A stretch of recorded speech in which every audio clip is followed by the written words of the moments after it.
स्वागत है आपका एक बार फिर से भारत समाचार के हमारे इस खास कार्यक्रम में जो आधारित है कानाफूसी गपशप और चर्चाओं पर। इस बार कई रोचक खबरें हैं, तो चलिए शुरू करते हैं पावर सेंटर।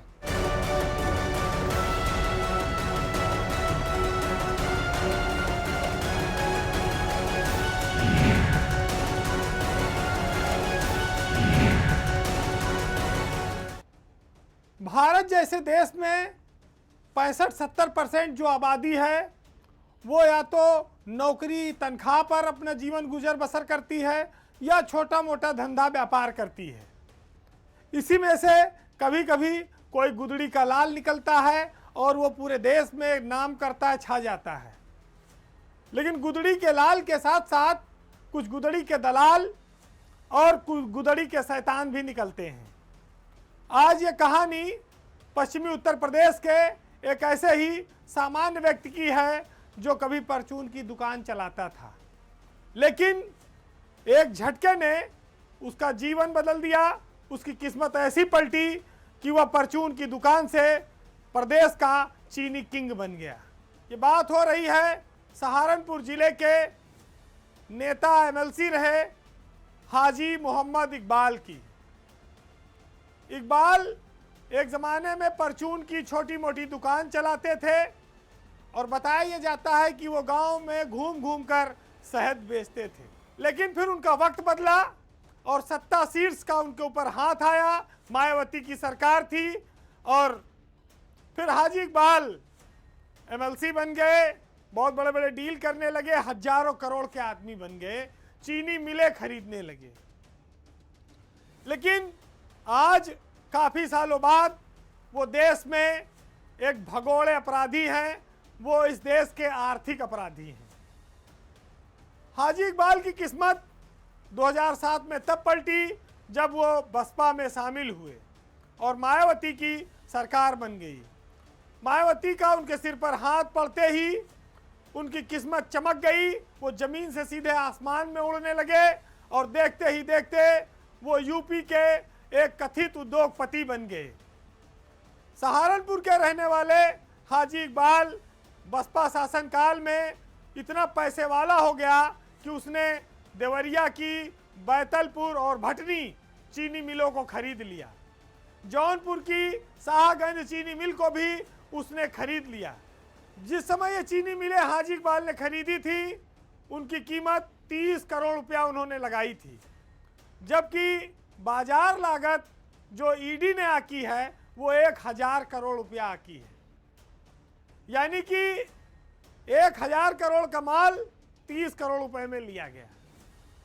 बात सन 2010 और 11 की है कि मायावती सरकार जाने के बाद इस मामले की जांच ईडी को सौंपी गई, जिसने जांच में यह पाया कि चीनी मिलों की जो बिडिंग हुई थी वो फर्जी थी, उनका वैल्यूएशन जो हुआ था वो अंडर वैल्यूएशन था और जो चीनी मिलों की बिक्री की गई पूरे सिस्टम को मैनिपुलेट करके की गई। ये एक बहुत बड़ा अपराध था जो संगठित तरीके से किया गया और बाद में यही मामला बसपा सरकार के चीनी घोटाले के रूप में चर्चित हुआ। हाजी इकबाल सहारनपुर का आए दिन लोगों के सामने उसकी खबरें आती हैं, लेकिन 2022 से वो दुबई भाग गया है, वो इंडिया में नहीं है। मायावती की सरकार 2012 में चली गई, उनका कोई माई बाप रहा नहीं, एमएलसी का पद भी चला गया हाजी इकबाल का, तो उसने दुबई में जाकर शरण ले ली। अब जब ईडी ने उसको भगोड़ा घोषित कर दिया है, अब उसे दुबई से प्रत्यार्पण करने की तैयारी है। लेकिन क्या यह मामला सिर्फ एक व्यक्ति का है या किसी संगठित अपराध का है? ईडी अब तक 7 चीनी मिलों को अटैच कर चुकी है, जिसमें से 3 हाजी इकबाल के नाम पर थी। जमीनें मिल सरकार के कब्जे में फिर आ गई हैं, लेकिन ये कहानी जो है मछली और मगरमच्छ वाली है। इसमें मछलियों का तो शिकार हो जाता है, लेकिन मगरमच्छ हमेशा बच जाते हैं। कहते हैं वो घड़ियाल हैं, वो बहुत ज़्यादा पीते हैं वो बहुत ज़्यादा खाते हैं। हाजी इकबाल की एक लोकल यूनिवर्सिटी थी, वो भी अब सरकार ने जब्त कर ली है, ईडी ने। वहाँ पढ़ने वाले बच्चों का भविष्य भी अंधकारमय हो चुका है। हाजी इकबाल की थोड़ी सी लालच ने उत्तर प्रदेश का आर्थिक नुकसान तो किया ही, हजारों बच्चों का भविष्य भी बर्बाद कर दिया। अब एक रोचक खबर है, आप आए दिन देखते होंगे कि मुख्यमंत्री योगी आदित्यनाथ जब गोरखपुर जाते हैं या कोई कार्यक्रम होता है तो वहाँ के सांसद मुख्यमंत्री के सामने मंच पर कुछ फिल्मी कार्यक्रम, कुछ हंसी मजाक की चीज़ें, कुछ चुटकुले, माहौल जो है काफ़ी हल्का फुल्का और हंसी ठहाकों का रहता है। वैसे तो मुख्यमंत्री खुद 5 बार गोरखपुर से लगातार सांसद रह चुके हैं, लेकिन जब वो मुख्यमंत्री बने तो उनको यह पद छोड़ना पड़ा। फिर उनकी जगह बीजेपी ने रवि किशन को गोरखपुर से टिकट दिया और वो 2 बार चुनाव जीतकर गोरखपुर के सांसद हैं। ऐसे में रवि किशन को सामने कुछ चुनौतियां आ रही हैं, जिनको वो मंच से भी कई बार बोल चुके हैं। लोक गायिका हैं मालिनी अवस्थी। मालिनी अवस्थी पद्म श्री से सम्मानित है। उत्तर प्रदेश में आज की तारीख में वो अकेली आवाज़ हैं जो उत्तर भारतीय लोक संस्कृति में सुनाई पड़ती हैं और कहा जाए परंपरागत शैली को, लोक कला को उन्होंने जीवित रखा है, उसको ताकत प्रदान की है। लेकिन कई बार ऐसी चर्चा आ जाती है कि मालिनी अवस्थी को बीजेपी गोरखपुर से सांसदी का चुनाव लड़ाना चाहती है, जिसकी वजह से रवि किशन घबरा जाते हैं और वो मंच से ही उनके पति जो पूर्व आईएएस अफसर रहे हैं अवनीश अवस्थी, वो गोरखपुर के डीएम भी रहे हैं, मुख्यमंत्री योगी आदित्यनाथ के सलाहकार हैं, उनको ज़्यादा गोरखपुर ना आने की सलाह देते हैं। कहते हैं आप लखनऊ के लिए ही ठीक है। हालांकि ये बातें हंसी ठहाकों में ही चलती हैं, लेकिन इतना ज़रूर है कि रवि किशन गोरखपुर से 2 बार सांसद बन चुके हैं। तीसरी बार अभी चुनाव दूर है, लेकिन उनका टिकट पक्का है या कटेगा, इसको लेकर कोई अभी निश्चित तौर पर कुछ कह नहीं सकता। लेकिन ये चर्चा बार बार आती है कि मालिनी अवस्थी को गोरखपुर से बीजेपी उम्मीदवार बना सकती है। वैसे इसके पहले लोक गायिका के तौर पर उनकी जो ख्याति है उसको सम्मान देने के लिए उच्च सदन में मालिनी अवस्थी को भेजने की चर्चा आई थी, लेकिन राजनीति में समीकरण बदलते रहते हैं। इन दिनों जब दूरदर्शन का स्थापना दिवस समारोह था तो मुख्यमंत्री ने वहां पर मालिनी अवस्थी की काफ़ी तारीफ की। उस मंच पर उन्होंने उनके पति अवनीश अवस्थी को भी बुलाकर सम्मान कराया। तो स्वाभाविक है कि बहुत दिनों से बीजेपी ने लोक कला साहित्य के क्षेत्र में जो लोग काम कर रहे हैं उनको मौका नहीं दिया है। उच्च सदन में महिलाओं की संख्या भी काफ़ी कम है। अभी इसी साल राज्यसभा का और विधान परिषद का दोनों का मौका आ रहा है। गोरखपुर का चुनाव तो दूर है, रवि किशन को अभी ज़्यादा घबराने की ज़रूरत नहीं है। मालिनी अवस्थी शायद ही वहाँ चुनाव लड़ने जाएं, लेकिन इतना ज़रूर है कि एक कलाकार के तौर पर उत्तर प्रदेश, पूर्वांचल, उत्तर भारत की लोक संस्कृति को जीवित रखने में जो उनका योगदान है वो बहुत बड़ा है और उसका सम्मान होना अभी बाकी है। अगर बीजेपी और सरकार चाहे तो उनको इस सम्मान से नवाज सकती है। पहले भी बहुत सारे साहित्यकार, कवि, कलाकार विधान परिषद में, राज्यसभा में नामित होते रहे हैं। तो ये बात तो साफ है कि फिलहाल रवि किशन को अभी मालिनी अवस्थी से कोई खतरा नहीं है।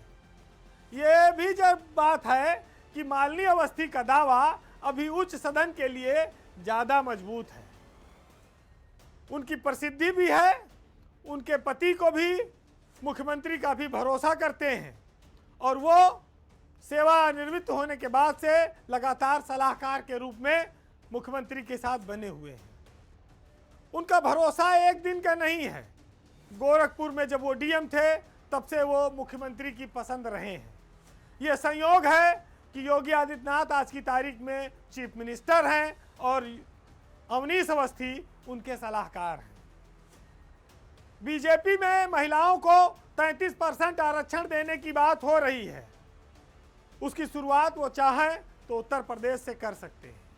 तो हम उम्मीद करें कि 2026 का जो साल है ये मालिनी अवस्थी को किसी न किसी सदन में जरूर पहुंचाएगा।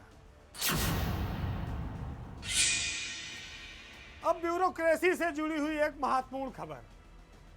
चूंकि उत्तर प्रदेश में चुनाव के लिए मात्र 9 महीने का समय बचा है, जनवरी में आचार संहिता आ जाएगी। एक और योगी सरकार अब चुनाव की तैयारियों में जुटी है, लेकिन दूसरी ओर ब्यूरोक्रेसी में एक बहुत बड़ी हलचल की तस्वीर दिखाई दे रही है, क्योंकि मुख्यमंत्री के जो विश्वास पात्र अफसर हैं वो इन दिनों विदाई की बेला में पहुंच गए हैं। उत्तर प्रदेश में नौकरशाही की सारी बड़ी कुर्सियां इसी 9 महीने के भीतर खाली हो रही हैं। 3 जो बड़े पद हैं उसमें सबसे पहले रेवेन्यू बोर्ड का चेयरमैन, दूसरा आईआईडीसी और एपीसी और तीसरा राज्य के मुख्य सचिव का पद। ये तीनों पद इसी 9 महीने के भीतर वापस हो जाएंगे, चले जाएंगे, लोग रिटायर हो जाएंगे। अनिल कुमार जो इस समय रेवेन्यू बोर्ड के चेयरमैन हैं, उनका भी रिटायरमेंट इसी मई में होने वाला है, अगले महीने। उसके बाद नंबर 2 पर आते हैं दीपक कुमार। दीपक कुमार इस समय आईआईडीसी भी हैं और एपीसी के पद पर भी हैं। तो जब दोनों पद उनके पास है और उनका अक्टूबर में रिटायरमेंट है, राज्य के मुख्य सचिव हैं एसपी गोयल। एसपी गोयल जनवरी 2027 में रिटायर हो रहे हैं। ठीक उसी समय चुनाव की आचार संहिता लग जाएगी। तो जब इतने बड़े बड़े अफसर रिटायर हो रहे हैं तो उनकी जगह भरने के लिए भरोसेमंद अफसरों की भी जरूरत सरकार को पड़ेगी। इसी 9 महीने में राज्य में मुख्य सचिव भी चाहिए, एपीसी भी चाहिए, आईडीसी भी चाहिए और रेवेन्यू बोर्ड का चेयरमैन भी चाहिए।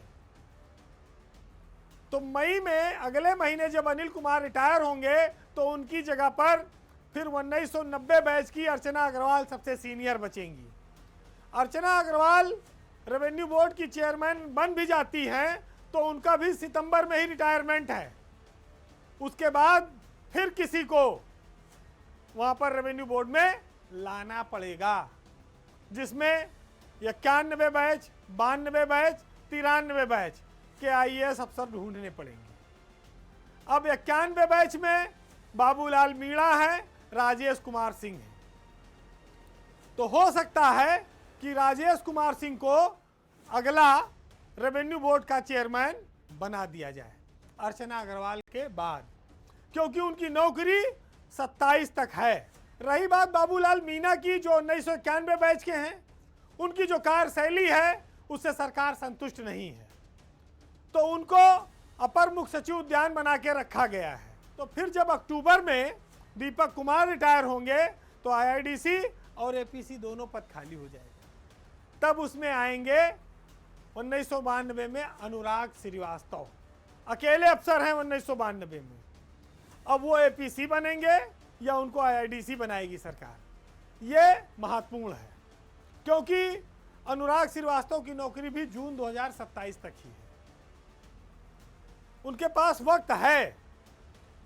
अब आईआईडीसी पद पर 1993 बैच के आलोक कुमार का भी दावा है, क्योंकि आलोक कुमार इस समय प्रमुख सचिव औद्योगिक विकास या एसीएस के पद पर हैं ऑलरेडी। ये रही जो शीर्ष के अफसर हैं उनकी एक संभावना पोस्टिंग, क्योंकि तीनों बड़े पद खाली हो रहे हैं, तीनों के दावेदार हैं, लेकिन इन्हीं में से किसी को बनाना पड़ेगा। चीफ सेक्रेटरी का जो मामला है वो थोड़ा से फंसौले वाला है। वो इसलिए कि जनवरी में उनका रिटायरमेंट है 27 में, और 15 से 16-20 जनवरी तक चुनाव आचार संहिता आ सकती है। आचार संहिता में अगर मुख्य सचिव रिटायर होते हैं तो सरकार ये कोशिश करेगी कि उनको सेवा विस्तार दे दिया जाए। तो ये बात है कि एसपी गोयल को 6 महीने के लिए ही सही उत्तर प्रदेश में सेवा विस्तार मिलने की संभावनाएं ज़्यादा हैं। बाकी चाहे अनिल कुमार हैं, अर्चना अग्रवाल हैं, दीपक कुमार हैं, इनको रिटायर होकर जाना पड़ेगा। तो ये जब जाएंगे तो इनकी जगह 3-4 नए अधिकारी आएंगे, और वो अधिकारियों में आलोक कुमार और अनुराग श्रीवास्तव और राजेश कुमार सिंह, इन 3 की संभावना सबसे ज्यादा है। बंगाल में चुनाव हो रहा है, लेकिन गर्मी उत्तर प्रदेश में फैल गई है। वैसे भी आप लोग जानते हैं कि बंगाल काले जादू के लिए बड़ा फेमस है। कहते हैं कि वहाँ पर काला जादू ऐसा मारते हैं कि जो जाता है वो लौट के आ नहीं पाता।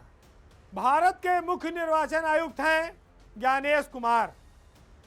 ज्ञानेश कुमार और अनुराग यादव के बीच बंगाल चुनाव के दौरान जो घटना घटी वो काफ़ी ज़्यादा इस समय चर्चा में है। चुनाव आयोग और उत्तर प्रदेश के एक प्रमुख सचिव के बीच हुए टकराव का मुद्दा इन दिनों उत्तर प्रदेश की ब्यूरोक्रेसी में काफ़ी चर्चा का विषय बना हुआ है, छाया हुआ है, क्योंकि एक बहुत बड़ा वर्ग है अफसरों का जिसने इस मामले में अनुराग यादव का सपोर्ट किया है, उनको समर्थन दिया है, सोशल मीडिया पर भी लिखा है। अनुराग वहाँ पर ऑब्जर्वर थे। दिल्ली से एक वीडियो कॉन्फ्रेंसिंग ज्ञानेश कुमार की लगी हुई थी, जिसमें सारे बड़े अधिकारी शामिल थे। इस हाई लेवल मीटिंग में ही बताया जाता है कि बूथ रिपोर्ट को लेकर कुछ लेट लतीफ़ी हुई, जिसकी वजह से जो मुख्य चुनाव आयुक्त हैं वो नाराज हो गए। हाई लेवल मीटिंग गर्मा गर्मी में बदल गई। ज्ञानेश कुमार इतने नाराज हो गए कि उन्होंने अनुराग यादव को हटाने का आदेश कर दिया और कहा कि इनको घर भेज दिया जाए। हालांकि उसके कुछ ही समय पहले उनकी टीएमसी के नेताओं के साथ भी बहुत गर्मा गर्म विवाद हुआ था और उसमें गेट आउट शब्द तक का प्रयोग हुआ। ज्ञानेश कुमार इन दिनों चौतरफा विपक्ष के आरोपों से घिरे हुए हैं, लेकिन अनुराग यादव योगी सरकार में एक ऐसे अफसर हैं जो यादव होते हुए भी अपनी कार्यशैली से, अपनी शालीनता से, अपनी सरलता से चुपचाप चल रहे हैं और कहा जाए तो इज्जत बचाकर नौकरी कर रहे हैं, और योगी सरकार ने उन पर भरोसा भी जता रखा है। इस घटनाक्रम के बाद वो उत्तर प्रदेश लौट आए हैं। यहाँ पर वो प्रमुख सचिव समाज कल्याण के पद पर हैं, वहाँ पर उन्होंने काम भी शुरू कर दिया है, लेकिन कोई पीछे से आयोग का पत्र ना आ जाए जो यहाँ उनका नुकसान कर दे, यानी कि उनको यहाँ प्रमुख सचिव पद से ना हटवा दे। यहाँ पर एक सवाल ये आता है कि चुनावी जिम्मेदारियों के बीच अनुशासन और संवाद की मर्यादा की जो बात है उस पर किसको किसको ध्यान रखना चाहिए। दोनों तरफ को ध्यान रखना चाहिए, ये बात बहुत सामान्य सी है। अनुराग वैसे भी जहाँ भी पोस्ट रहे हैं उन्होंने अपने कार्यशैली से अपनी अच्छी छवि बनाई है। अखिलेश यादव सरकार में वो ज़्यादा लोकप्रिय थे, लखनऊ के डीएम थे, लेकिन उन पर कोई दाग ऐसा नहीं लगा जो उनके अहंकार को दर्शाता हो। उसके बाद वो विदेश चले गए और योगी सरकार में जब लौटे तो उनको कई सारी महत्वपूर्ण पोस्टिंगें मिलती रहीं, और आज भी उनको मुख्यमंत्री अपने साथ सिंगापुर इन्वेस्टर समिट में लेकर गए थे। वो आईटी के प्रमुख सचिव थे। हालांकि एक घटनाक्रम के बाद वहाँ के एमडी और प्रमुख सचिव दोनों को हटाया गया, जिसमें एक एमओयू गलत साइन हो गया था। उसके बावजूद सीएम का भरोसा अनुराग यादव पर बना रहा और उनको समाज कल्याण जैसे महत्वपूर्ण विभाग का प्रमुख सचिव बनाया गया है। ये सब ठीक है, बात आई गई हो गई, लोग भूल गए, लेकिन इस घटना ने एक बार फिर ज्ञानेश कुमार के परिवार को चर्चा में ला दिया है, क्योंकि ज्ञानेश कुमार खुद यूपी के आगरा के ही रहने वाले हैं। वो भी आईएएस अफसर रहे हैं। जब वो रिटायर हुए तो उनको भारत का मुख्य निर्वाचन आयुक्त बनाया गया। लेकिन इसके साथ साथ उनकी बेटी और दामाद दोनों उत्तर प्रदेश कैडर के आईएएस अफसर हैं। अनजाने में ही सही, लेकिन अनुराग यादव की घटना से उनके ऊपर भी निशाना साधा जा रहा है। कुछ लोग ये बात कहते हैं कि सरकारें आती जाती रहती हैं, पावर आती जाती रहती है, लेकिन ब्यूरोक्रेट्स को आपस में इस तरह टकराना नहीं चाहिए। ये उनके लिए ना सही, उनके जानने वालों के लिए परेशानी पैदा कर सकता है। कई बार ऐसा हुआ भी है कि कुछ चीज़ों के परिणाम दूरगामी साबित हुए हैं। लेकिन इसके इतर अगर देखा जाए तो ज्ञानेश कुमार की जो फैमिली है वो अभी तक अपने काम के मामले में अव्वल रही है। उनकी बेटी और दामाद लाइमलाइट से दूर रहते हैं और अपने पिता के प्रभाव के इतर वो चुपचाप अपना काम करते हैं।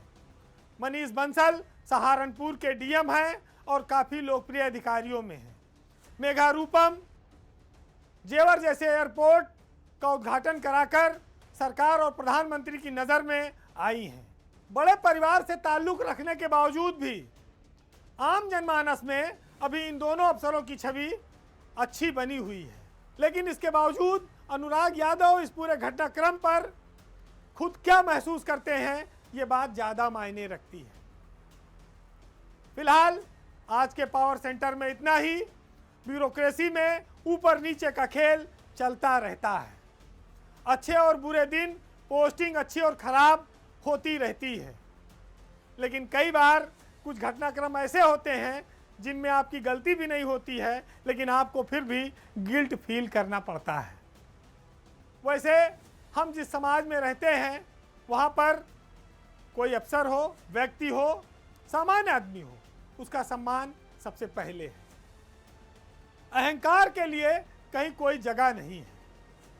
लेकिन जो घटनाक्रम हो गया, आप उसको आज इन लाइनों से समझिएगा कि किसी खंजर न तीर ने मारा, बादशाह को वजीर ने मारा, और जिनके सीनों में रोशनी उतरी उन मुरीदों को पीर ने मारा, और जी गया आह का लगा हुआ शख्स बद्दुआ को फकीर ने मारा। एक लैला ने मारा मजनू को और रांझे को हीर ने मारा। जो अदालत से बच गया था यारों, उसको उसके जमीर ने मारा। नमस्कार।